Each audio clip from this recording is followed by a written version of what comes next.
You're on. All right. Good morning, everyone. We are the Money Team. My name is Giovanni. My name's Shanae. I'm Tom. I'm Corey. And I'm Hunter. And we believe college textbooks are overpriced. College textbooks on top of tuition can add up and can be the difference between going to college or being priced out. Now more than ever, college textbooks are outrageous. And more students now, more than ever, can't afford these textbooks. And this is why we decided to discuss this issue. So right here, we're showing that which each of us will talk about today. And I'm going to hand it off to Shanae, and she will talk about the manipulation of the college textbook market. So basically, the college textbook market has been manipulated in a way so that each year publishers are producing newer editions. So you have to go out and buy a newer book every year, even though the prior book had the same material. And also, college textbooks as well as like online access codes are just like it just makes college harder in terms of like spending and stuff like that. So can I have 3 volunteers? If not, I'll just pick people. So come up to me. What's your name? Dan. Dan, come up. Dan, come up. Let me tell you something. You need to stay on the side from that side. So this semester, Dave got lucky and he didn't have to buy any of his textbooks. He only had to buy an iClicker, but his teacher said that he was allowed to download the Leaf app, so he literally paid $14 for an app and he's all set for the semester. Damien thought he finessed his schedule, but he got his schedule so that all of his classes required online textbooks and access codes, so he spent about like $500 for all of his access codes for the semester. And then Dan picked his classes last, so he had to buy all his textbooks online and at the bookstore. So he has his management textbook, he has his jazz book, he has his eco book, he has his discrete math book, and his accounting. He got the paperback, so he didn't have to, get the hardcover. So Bruh. and how does that make you feel, Dave, knowing that you didn't have to pay anything but your $14 iClicker? I feel wonderful. Yeah. That's some money kicked in. Yeah. I'm still paying $500. You don't have to carry anything to class, but you still have to pay. Right, So yeah, much just more, paying yeah. $500 more, so. And then how are you feeling? I'm gonna be jacked by the end of the semester.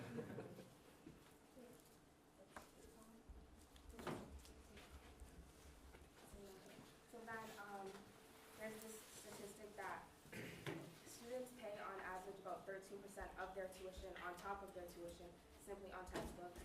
And if you break that down from like UMass Dartmouth thinking about spending like $30,000 on tuition, it's about $400 to $500 a semester.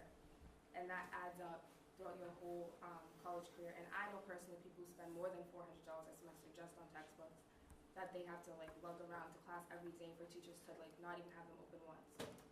So yeah.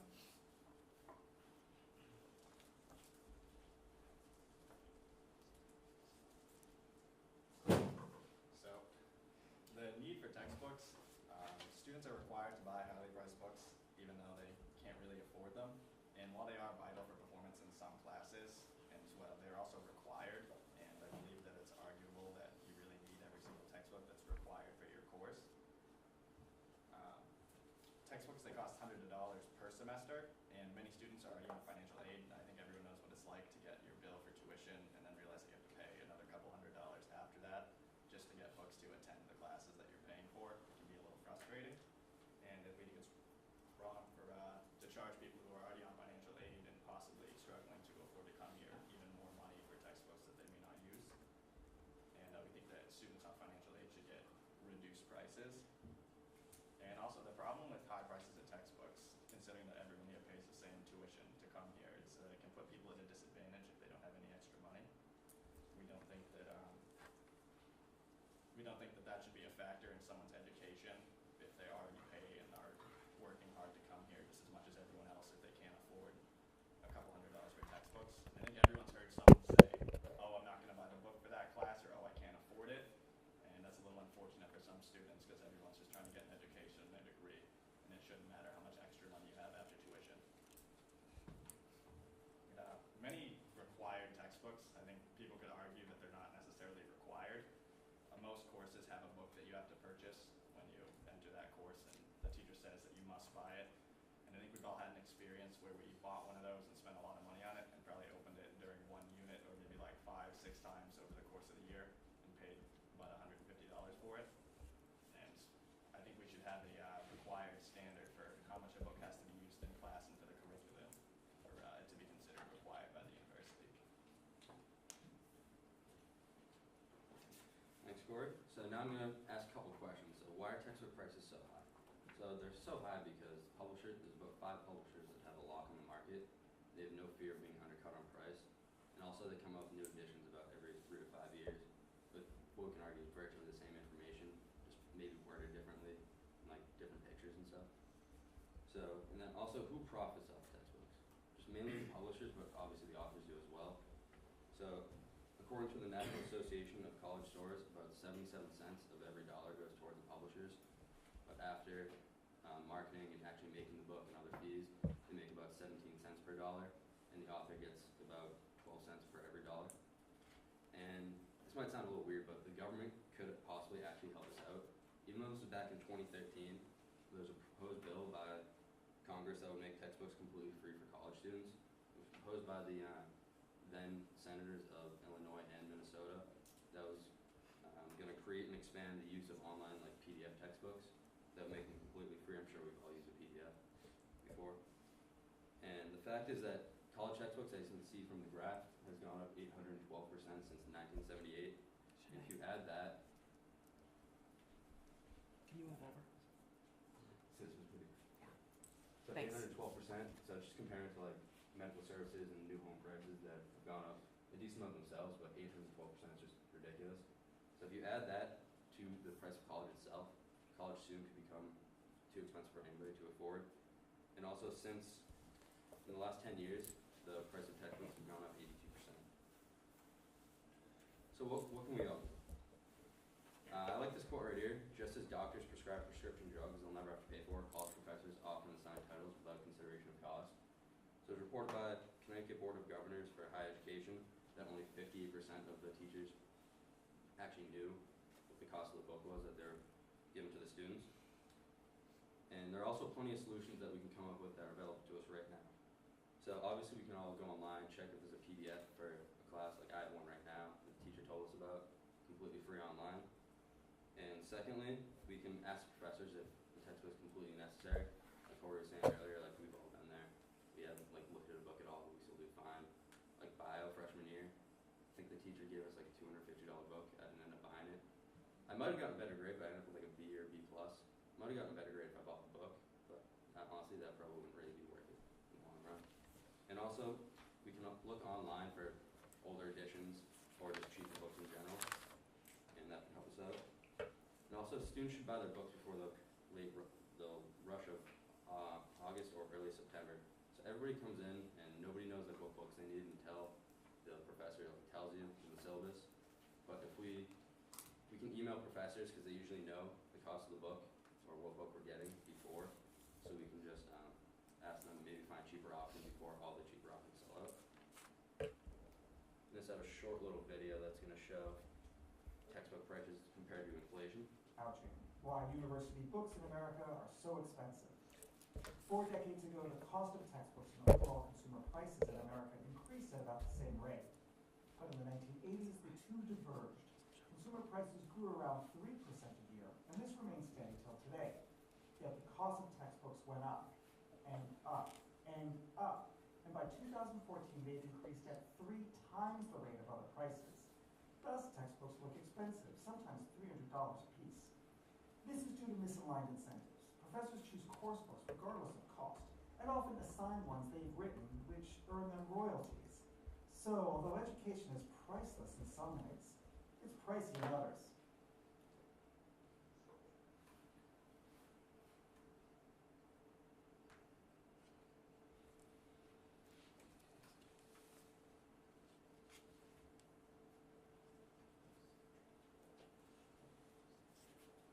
So now I'm going to pass it to Hunter, who's going to talk about visualization and the positive and negative outcomes. Thank you, Tom. So, like Tom was talking about, it's important to recognize that without student action, there's not going to be a lot of change.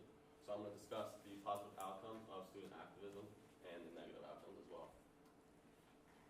First, I want to talk about the positive outcomes. So prices decrease. I think that's something that we all want to see because affordable textbooks are a great thing that I think we all want to see. Affordable textbooks will lead to all students purchasing all their required textbooks, and that will help them thrive in a class, not fail a class, or worse, be denied a college education in general. Number two, save money. I think that's something that everyone loves doing, and when it comes to education, I think I want to do that too, and I think everyone else does.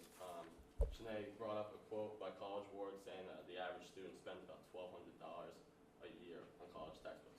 So imagine what you can spend that toward college loans or your college debt in general. So in result, this decrease in price can make greater opportunity for students and hopefully more degrees as well.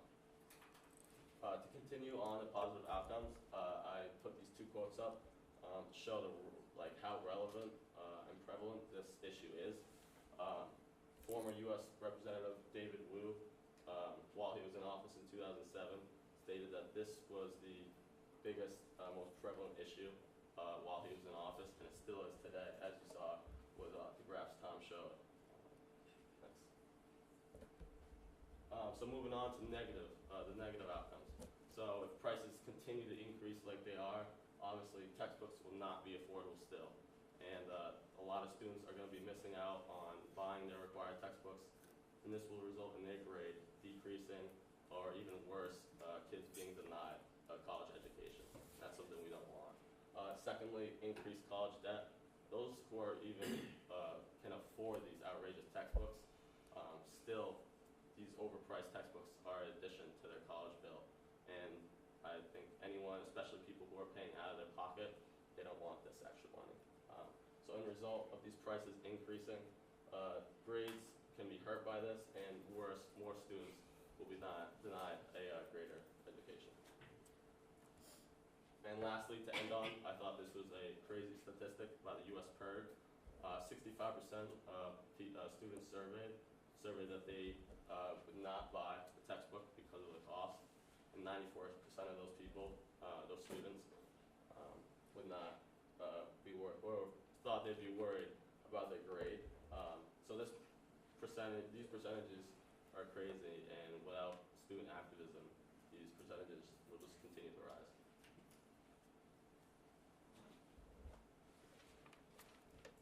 So previously, Tom talked about what can we do to decrease these prices. Now I'm going to talk about how can we do this. Our action statement is to find a solution that can tackle the problem of high textbook prices and its impact on education. The first option that we have is that college should put a regulation on what is called or what is a required material.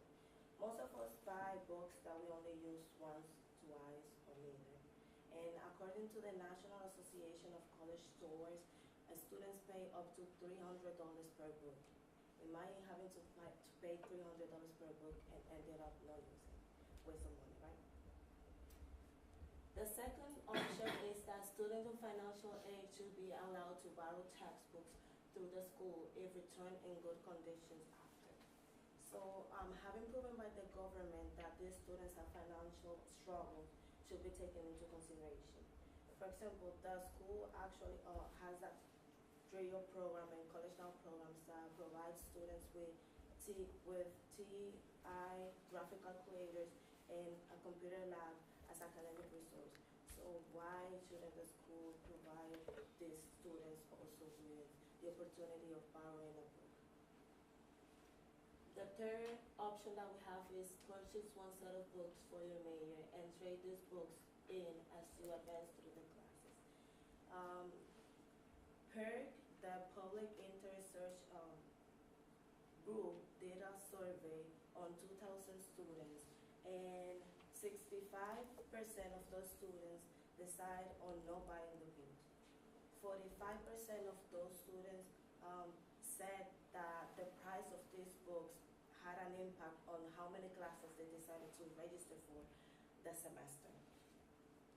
And 94% of the students that decided on ended up stressed and worrying about their final grade or if they will be able to pass the class.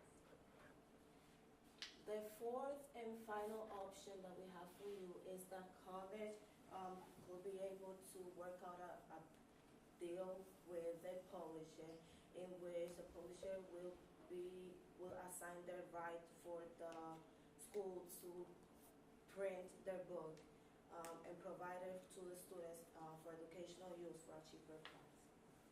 This is called inclusive access.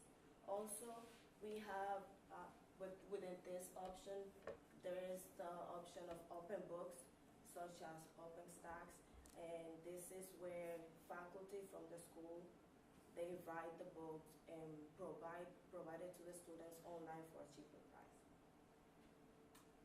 Finally, I would like to emphasize the importance of decreasing these prices, the book textbook prices, so we can get a better education.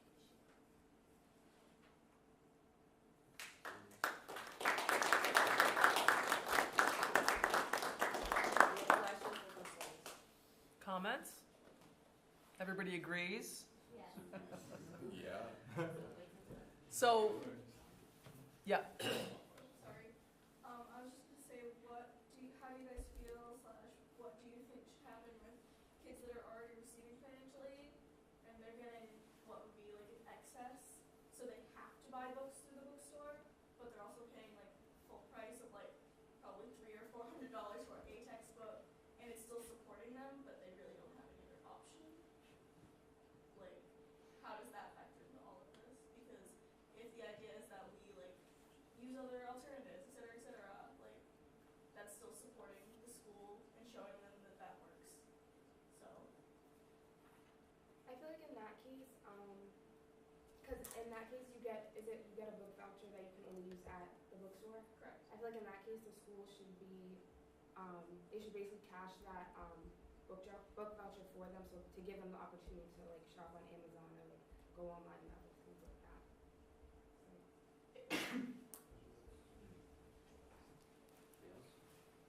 So some professors are open to, like I'm always open to suggestions about what I can do.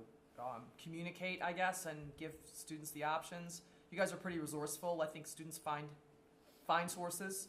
If I find out about something, I usually like to tell my classes. Putting stuff on reserve is one option.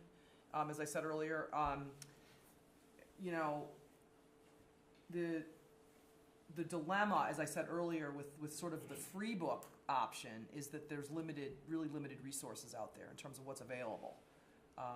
But you know, I think we all have to be a little bit more on the ball with this issue, because I think that the graph that shows the inflation is just crazy. The other class used the same one. You know, it's like 3 times of everything else. Why is that? You know, the publishing industry, there's like 6 major publishers or something like that, I think, and they've just got it, you know, they've got it nailed down, right? Yeah. So, any other comments? Yeah. So coming from engineering field, because I'm a mechanical engineering major, many of our books are online, so I do get to get PDF files for those books, which is awesome. And people in higher grades pass the PDFs down. But one thing is that the core classes, which is like gen eds, there are a lot of books that you have to buy from the bookstore because they're specific for UMass Dartmouth, especially for the maths. So it's kind of hard to avoid that issue, but it would definitely make a difference if everything was equal. I have suggestions, especially for teachers. A lot of times students have books and they don't use it or they don't sell it. So if teachers had options where students could like donate their books for the students that are not like fortunate to buy it, that would really help out. Because I know sometimes I just keep my books and I feel like I'm kind of shy, so I'm shy to put it out there. Like, do you want to buy a book? So I just end up staying with the book, and when someone can use it. Yeah. Thank you. And kind of like off of that, like I know that I've had a book that I never opened in the semester, and so it really upset me. And then I go back to the bookstore to say, hey, I want some money back, take my book. They have literally told me, sorry, you cannot sell back that book, we have too many.